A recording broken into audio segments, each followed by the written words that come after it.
Hey team, welcome to Wimborne Boxing Club's channel. I'm Dave, and if this is the first time that I'm me, I'd like to say welcome. And just to let you know that we post boxing fitness workouts, boxing tutorials, and a couple of S&C tutorials in there as well. So if you like the sound of that, hit the subscribe button, hit the bell next to it, and you'll be notified every time we post a video. Right, let's jump into today's tutorial.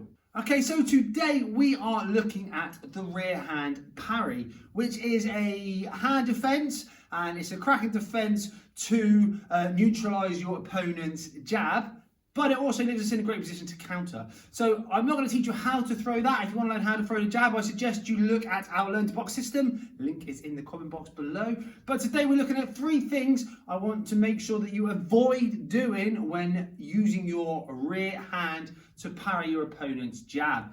Okay, so let's look at point number 1. So as the shot comes in, we want to be parrying here, where we just open up the rear hand and block the jab as it comes in.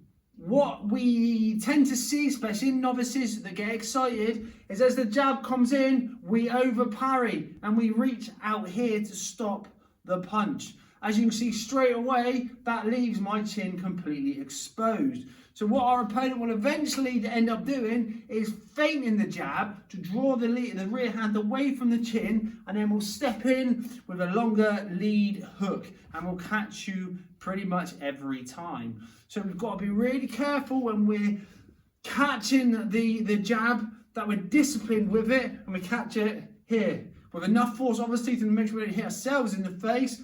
But we turn the palm over and we catch it here. So here, boom, boom. Okay, that's point number 1. Do not over parry. Point number 2 is do not step back when you parry. We just talked that this is a hand defense. Hand defense means we don't give any ground away, we hold the feet. If we're in this position, stepping back and parrying at the same time, it's 2 defenses in 1. Why not just take that step back and use it as a foot defense and come back into range? The idea, and this is going to lead into point number 3, the idea of hand defense is to hold our ground so we can return fire. If we are catching shots, it's a very good chance we are probably in range or very close to being in range. So we hold that position, we hold the feet, and we block the shot. Exactly the same with the parry. As a jab comes in, I parry here. I don't, as a jab comes in, step back and parry.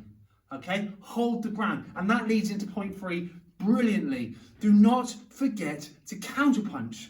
What is the point in blocking the parry and then holding your feet? And then holding your hands, or blocking the parry and holding your feet if you're not going to throw anything back.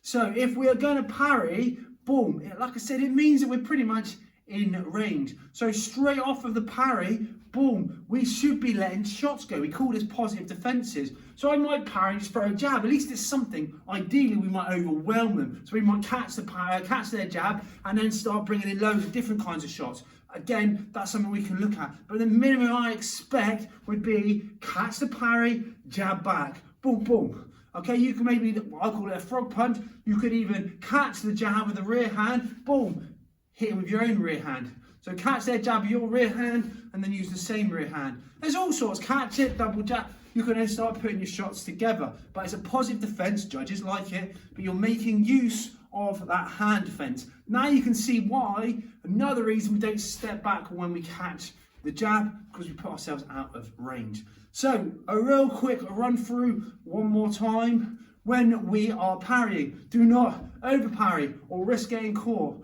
Do not step back and parry, and make sure that when we parry, we return fire every single time. Cool, I hope you enjoyed my tutorial on how to parry or how not to parry. If you did, great, hit us up in the comment box and let us know if you got something from it. Make sure before you leave, you do subscribe to our channel. And before you go anywhere after subscribing, check out these 2 videos. Sweet! See ya on the other side.